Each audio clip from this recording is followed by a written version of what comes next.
Olá pessoal, boa noite. Hoje nós vamos iniciar nossa aula retomando um pouquinho as aulas anteriores, principalmente focando aqui no Estatuto da Pessoa com Deficiência, porque na nossa próxima avaliação eu vou cobrar bastante isso de vocês, porque é um assunto em que vocês devem ter todo e total conhecimento, tá? No link que vocês vão acessar lá no portal, eu já deixo o estatuto para vocês, e eu gosto de deixar dessa forma porque aqui vocês veem a vigência. Todo e qualquer artigo vem a vigência e você já dá para perceber se ele já está em vigência ou não, porque, como eu falei com vocês, alguns artigos ainda não estão em vigência, eles têm um prazo, né? Esse aqui, por exemplo, esse inciso, 48 meses para entrar em funcionamento. Então, a gente tem que ter muita atenção em relação a isso. Por isso que eu gosto de deixar dessa forma para visualizar, não em anexo do Word. Eu gosto de deixar o link direto do Planalto com a lei em si, tá? Eu vou mostrar algumas partes mais importantes para vocês, que vocês devem dar muita atenção, tá? O início dele, obviamente. Essa questão de lei, gente, alguns alunos estão reclamando comigo que as aulas estão um pouco cansativas, mas infelizmente essa introdução ela é assim mesmo. Nós temos que pegar firme com as leis, porque é a base da nossa disciplina, da nossa ação, né, como professores que iremos atuar com pessoas com deficiência, alunos que precisam do nosso auxílio. Enfim, esse iniciozinho realmente é um pouco cansativo, mas a partir de agora nós já iremos entrar de cabeça nas deficiências, nas síndromes, e eu acho que vai ficar mais ativo, tá? Então, o que eu queria que vocês dessem muita ênfase à igualdade e não discriminação, tá? O capítulo 2 é muito importante. Mais aonde? Não que essas outras partes não sejam importantes, mas para a nossa ação, o que seria importante. O capítulo 4 do Direito à Educação é primordial vocês terem conhecimento dessa parte, tá? Direito à moradia é muito interessante. Tem algumas coisas que nós não temos nem noção de que é ofertado às pessoas com deficiência. Isso vale até para algum conhecido nosso, algum amigo, até familiar que tem alguma deficiência e possa estar usufruindo de uma lei para se beneficiar. Essa parte de direito ao trabalho não há necessidade, reabilitação profissional também não. É interessante, aqui na Unipac, por exemplo, nós temos várias pessoas com deficiências, né, trabalhando, é uma cota que tem que ser alcançada. Então, todas as nossas unidades em funcionamento, nós temos funcionários portadores de alguma deficiência, tá? Então, essa parte aqui do trabalho em si, não precisam dar ênfase. É um documento grande, porém, muito importante, tá? Então, acessibilidade, isso vocês têm que saber, até mesmo se futuramente vocês forem coordenadores, supervisores de alguma escola, vocês têm que estar batalhando por isso aqui, a acessibilidade dentro da escola. Não que o professor não vá batalhar por isso, mas é porque como os coordenadores, os supervisores, orientadores, enfim, fazem parte da equipe administrativa da escola, então é muito importante. Acesso à informação e à comunicação, primordial, vocês têm que saber essa parte, capítulo 2, tá? Começa aqui no artigo 66, eu gostaria que vocês dessem uma atenção. Tecnologia assistiva, idem, tem que saber também, tá? esses outros itens que eu estou falando irá cair no próximo exercício avaliativo, sim, tá? Essa parte especial não há necessidade. Porém, deem uma olhada. Eu só estou facilitando as coisas para vocês, ok? Eu vou estar deixando para vocês como tópico especial, não vou estar cobrando isso em nenhuma prova, mas eu acho muito importante vocês terem conhecimento das políticas públicas de inclusão, né? Até mesmo porque ele fala da atuação do trabalho do Ministério Público em auxílio aos pais que têm os filhos especiais, né? Às vezes tem que haver o acionamento do Ministério Público para garantir que os filhos possam ser inclusos no ensino regular. Isso é uma questão muito séria, né? Mas infelizmente acontece. Eu vou deixar um link que fala de um pai que teve que acionar o Ministério para que a sua filha com síndrome de Down pudesse ter acesso direito ao ensino regular, né? Aqui nesse material tem uma frase que me chama muita atenção, que é da escritora Roselita Helder Carvalho, que ela fala o seguinte: em vez de tratamento para os alunos especiais, a LDB determina que especiais sejam os currículos, métodos, técnicas, recursos e organização específicos para atender às necessidades dos alunos. Isso é muito importante, gente, porque nós temos que fazer a adaptação para esses alunos, que inclusive é o nosso tema, o tema da nossa aula de hoje, porque é muito complicado o aluno se sentir excluído dentro de uma sala de aula. Eu entendo também que é muito complicado para o professor, porém, nós temos que ter amor pelo que nós estamos fazendo e ter muita atenção e dedicação a esses alunos, tá? Mais abaixo no material complementar, temos, né, integração, a diferença entre integração e inclusão escolar, tá? Aqui basicamente fala o que é a integração. A integração seria apenas a inserção dos alunos especiais no ensino regular. E mais embaixo já fala da inclusão. O que é inclusão? Inclusão já é o acolhimento, sem exceção. E aí também a inclusão não é só de crianças especiais. São crianças de outras etnias, de todas as raças, enfim. A diferença entre inclusão e integração é essa.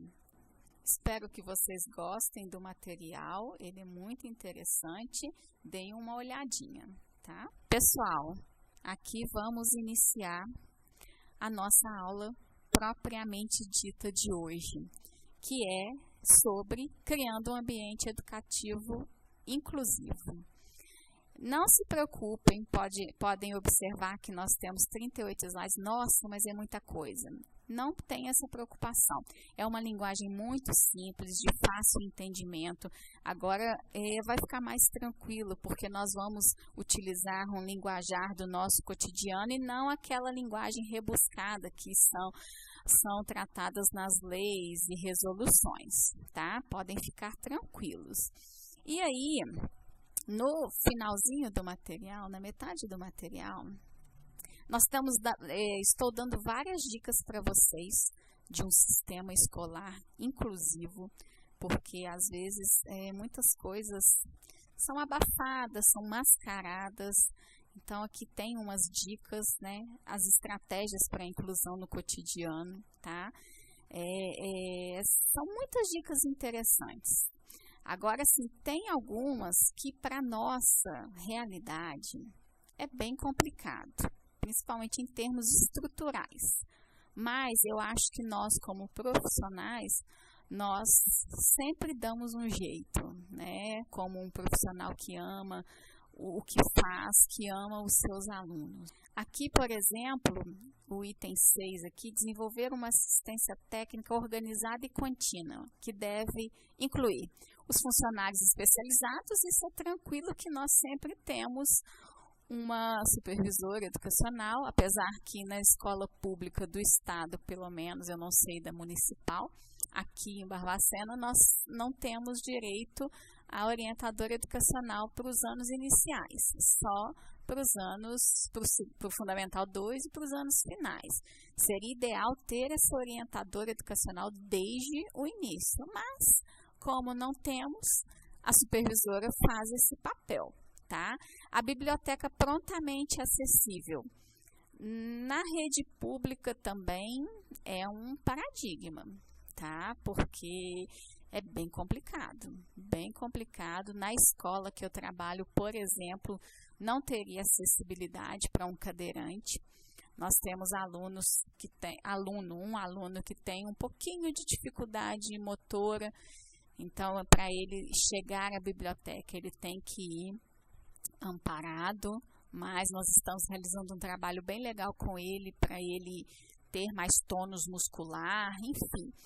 Estamos conseguindo um bom trabalho, tá? Um bom resultado, aliás. Essa questão da oportunidade para os professores aumentarem e aperfeiçoarem suas habilidades, nós temos que correr muito atrás, porque se a gente for esperar o governador disponibilizar esse tipo de capacitação para nós, é uma coisa bem rara acontecer. Às vezes acontece, mas é raro. Eu acho que a gente tem que buscar cursos gratuitos, ou uma pós acessível, enfim. Nossa obrigação estar correndo atrás disso aí. E eu vou pular essa parte aqui. Como eu disse, tá um material bem simples, um entendimento bem fácil, tá? A parte aqui da direção. A direção tem um trabalho fenomenal dentro de uma escola inclusiva, né? Se ela acolhe, se ela apoia tanto os alunos como os professores que estarão lidando com essas crianças, vai ter um resultado. E aqui vem a parte que eu quero dar alguns exemplos para vocês em relação às adaptações curriculares. Eu vou mostrar para vocês alguns materiais de uma aluna da minha escola, que ela tem a síndrome de Turner, tá? Que é uma condição genética em mulheres, e ela é caracterizada pela ausência de um cromossomo. E às vezes, os sintomas dessa síndrome são baixa estatura, que a nossa aluna tem, dificuldades de aprendizagem ela tem demais, ela não consegue reter, conhecimento complexo ela não assimila, tem que ser tudo adaptado para uma forma bem mais simples, para ela poder ter algum resultado mínimo que seja. E também como sintoma, problemas de adaptação social. Ela é uma criança muito reservada e raramente consegue fazer alguns amigos. Ela tem um grupinho, ela só se dá bem com aquele determinado grupinho e com a professora de apoio. Ela tem professora de apoio. Então, a professora de apoio faz bastante adaptações para ela. A professora regente manda o planejamento da semana e a professora de apoio faz essas adaptações. A síndrome de Turner, ela está dentro do CID-10 e a categoria da síndrome é a Q96. Mais à frente, nós vamos falar sobre a síndrome de Turner também, tá? Então, eu vou mostrar para vocês, primeiramente, uma avaliação que a professora fez de matemática, que no nosso material vem falando a primeira coisa aqui no comecinho como e quando avaliar o aluno. Essa questão da avaliação, aí vem as dicas, tá? Essa adaptação, ela tem que ser muito consciente. Por quê? A regente foi a mesma situação, a regente mandou a avaliação para ela e tudo ela adapta à realidade da aluna. Então, assim, questões muito simples, o título, o enunciado da questão, ele tem que ser muito objetivo, porque senão a criança se perde, ela não tem condições de textos longos, é tudo bem sucinto, tá? Perguntas bem diretas vocês podem observar. E aqui é o exemplo que eu queria mostrar para vocês, que essa criança, ela ainda não tem condições de realizar uma continha com unidades de milhar, principalmente na subtração, ela tem muita dificuldade. Então, o máximo que essa nossa criança consegue, com o auxílio da professora de apoio, é estar resolvendo essas continhas até nas centenas, com números até em centenas. Mais do que isso ela não consegue, mas as continhas a professora com muito critério vai ensinando. E detalhe, além dessa criança com a síndrome de Turner, essa professora de apoio atende mais 2 crianças, uma com distúrbios de fala, já tem laudo, mas porém não tem direito à professora de apoio, e a um garotinho que a gente tem noção de que ele tem um sério comprometimento de aprendizagem, porém, como a família ainda não teve condição de levá-lo ao médico, nós não temos um laudo fechado dele, mas como nós vimos a situação desse garoto, nós chamamos a família, pedimos autorização para fazer as adaptações para ele conseguir algum sucesso. E ele vai com essas outras 2 meninas e eles estão conseguindo algum sucesso, tá? Como eu disse, sempre perguntas, enunciados bem simples. A professora regente, ela pôs a mesma questão, porém a de apoio adaptou, principalmente com os valores aqui nessa questão, as perguntas simples, e assim a aluna vai fazendo a sua avaliação com a professora de apoio auxiliando. Aqui nós já temos o planejamento semanal, tá? A professora manda, a regente manda, e aí, mediante a atividade que ela propõe, se a regente acha que é adequada, ela mantém.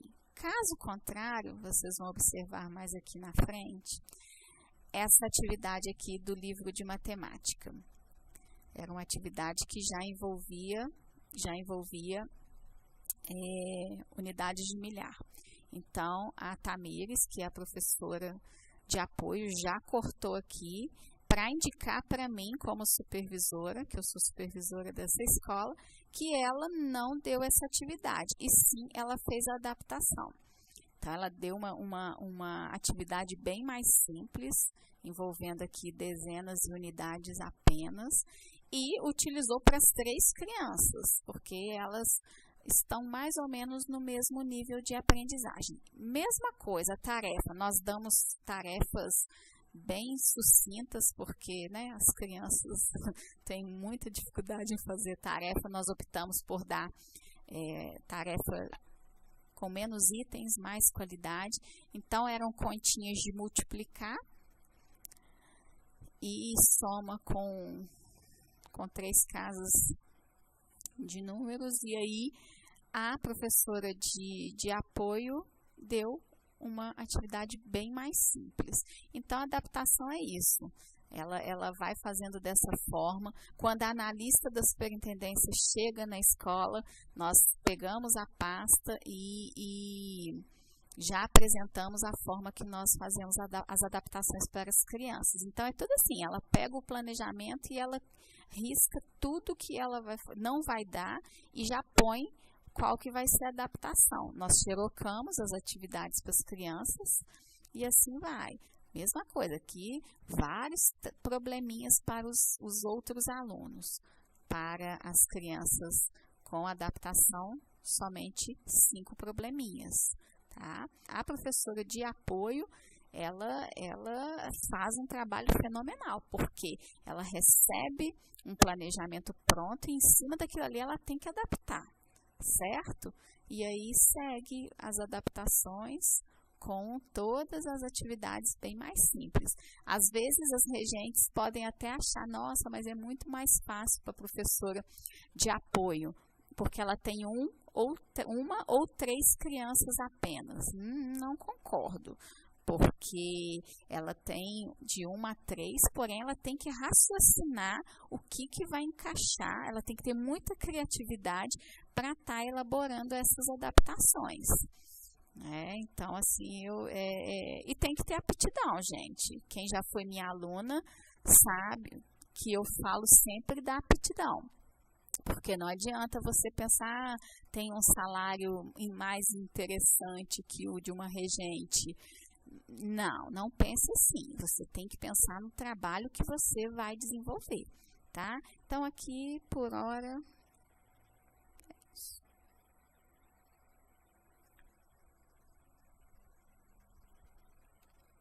E finalizando, as adaptações curriculares não devem ser entendidas como exclusivamente individuais. Nós temos que observar 3 níveis. O primeiro é o projeto pedagógico, contendo o currículo escolar.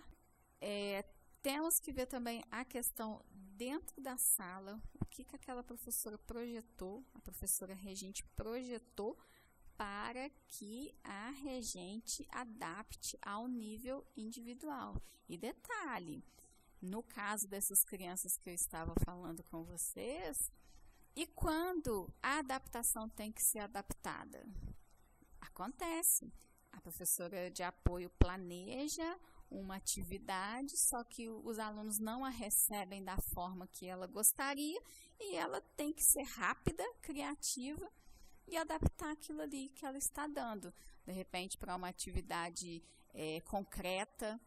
E as professoras de apoio sempre têm essa carta na manga, trabalham com muitos jogos, porque na hora que ela deu aquela adaptação, não deu certo, ela vai para o plano B. Enfim, por hoje é só.